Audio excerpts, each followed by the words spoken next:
sont des moments d'intenses émotions que de fouler ce site témoin de la cruauté, de la barbarie, surtout de l'ingratitude du colon qui ici s'est rendu coupable d'un massacre d'une violence extrême.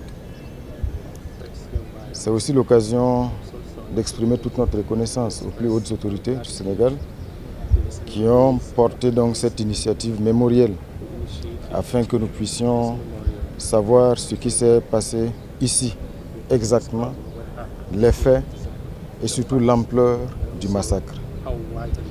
Notre présence ici également, c'est pour encourager toutes les équipes, à savoir ces chercheurs qui sont mobilisés, les forces armées, qui font ce travail de fouille, un travail minutieux, afin que nous puissions donc en savoir davantage sur la réalité des faits ici, à Thiaroye. Ce qu'il faut aussi indiquer, c'est que cette ingratitude du colon n'a pas commencé que ici. On se souvient que même à la célébration de la victoire, tous ceux qui étaient des Noirs et qui ont contribué à la victoire ont été mis de côté. D'autres ont été massacrés ici à Thiaroye.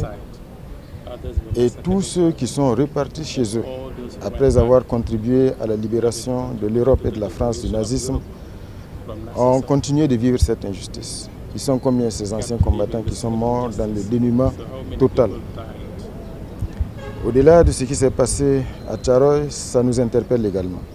Je pense que le travail mémoriel qui se fait ici est une étincelle. Parce que, vous savez, même pour dominer l'Afrique, au nom de la soif de domination, les colonnes et les hordes du colon ont perpétré des massacres, des villages entiers ont été rasés dans beaucoup de pays.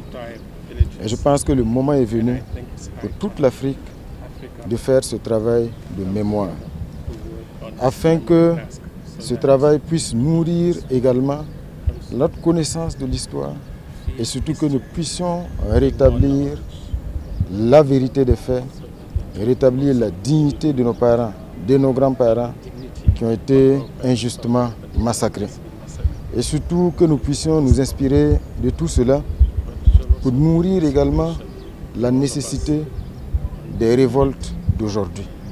Parce que jusqu'aujourd'hui, les injustices continuent et le moment est venu de nous révolter, de briser toutes les barrières et surtout de faire en sorte que nous puissions être les maîtres de notre destin.